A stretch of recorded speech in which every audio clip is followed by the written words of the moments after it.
La pandémie que nous traversons est une crise sanitaire, évidemment, une crise économique, une crise sociale, on le sait, mais c'est aussi une crise morale et politique. Nous l'avons compris dès le début, nous le comprenons à mesure différemment. Je voudrais ajouter qu'il s'agit aussi d'une expérience philosophique majeure. Et quand je parle d'expérience philosophique majeure, ce n'est évidemment pas pour tirer la couverture du côté de ma discipline. C'est parce que cette pandémie nous confronte quotidiennement à des questions abyssales qui nous pèsent et que nous devons tenter de résoudre comme nous le pouvons, heure par heure et jour par jour. Et c'est cela qui constitue une expérience philosophique. Je n'appelle pas philosophie simplement des dissertations, des études savantes, des disciplines universitaires. Bien sûr, la philosophie est devenue cela. Mais je crois qu'au départ, elle surgit comme une exigence du bouleversement de la vie quotidienne. C'est parce que notre quotidien a été fracturé, brisé, transformé en profondeur que nous nous confrontons à la nécessité d'une exigence philosophique pour nous tous. Et cette pandémie nous a, en quelque sorte, profondément détraqués dans la vie quotidienne. Nous avons tous, et nous le savons, été bouleversés par le confinement, le déconfinement, les menaces de reconfinement, et par cette série de craintes nouvelles, de gestes nouveaux, d'appréhensions nouvelles qui nous tombent dessus et parfois nous submergent. Et il y a là déjà dans ce bouleversement une immense singularité, car jamais dans l'histoire de l'humanité, 4 milliards d'individus ne se sont trouvés enfermés plusieurs semaines en même temps.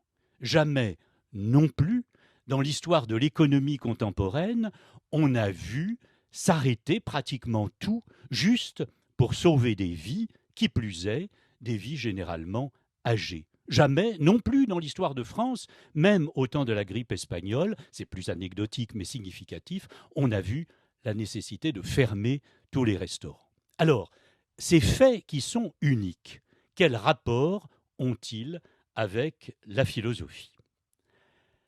D'abord, et je crois qu'il n'est pas besoin de longues explications pour voir que ces rapports sont profonds et multiples.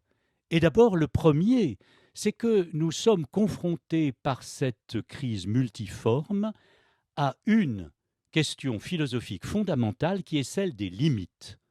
Limites de nos connaissances, limites de nos capacités de prévision, limites de nos possibilités d'action, limites de nos résistances organiques, limites aussi de nos différences génétiques. Or, généralement, toutes ces limites, nous avions tout fait pour tenter de les effacer, de les esquiver, de les oublier.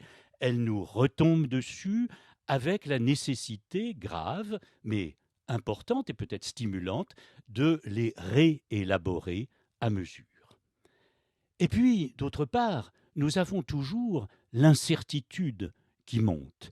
Incertitude que nous avions écartée et qui nous revient de tous les côtés dans les gestes du quotidien comme dans les décisions collectives. Et dans cette incertitude, il nous faut décider. Et il nous faut décider chacun et collectivement, heure par heure et geste par geste. Voilà qui nous confronte à tout à fait autre chose encore, qui est non moins philosophique, qui est notre responsabilité. Nous saisissons que ce sont de nos gestes et de nos décisions personnelles que dépendent, au moins pour une large part, à la fois notre propre survie et celle des autres. Et ce que nous éprouvons et vivons et devons réfléchir, c'est finalement quelque chose qui, là aussi, est tout à fait philosophique, c'est la connexion intime entre notre vie singulière et celle de tous les autres.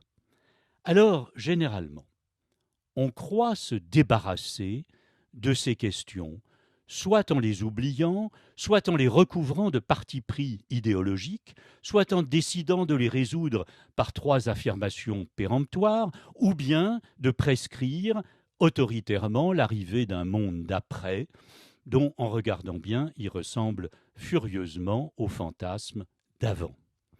Pour ma part, je suis plutôt convaincu que le premier effort, et c'est un effort, j'insiste, philosophique, qui est exigé aujourd'hui de chacun d'entre nous, c'est de refuser tous les simplismes.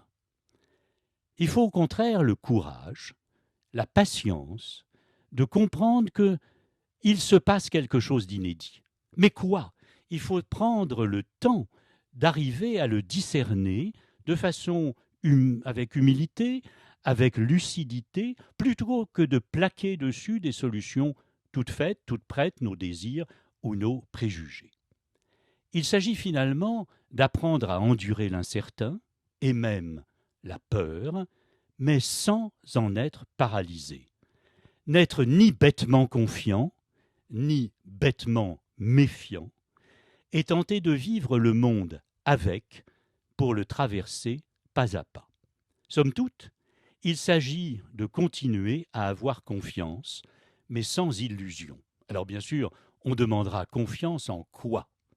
Eh bien, je dirais confiance en la science et la recherche, confiance en la technique, confiance dans la raison, confiance même dans l'humanité. Autrement dit, confiance dans toutes ces vieilleries qui sont aujourd'hui si terriblement décriées.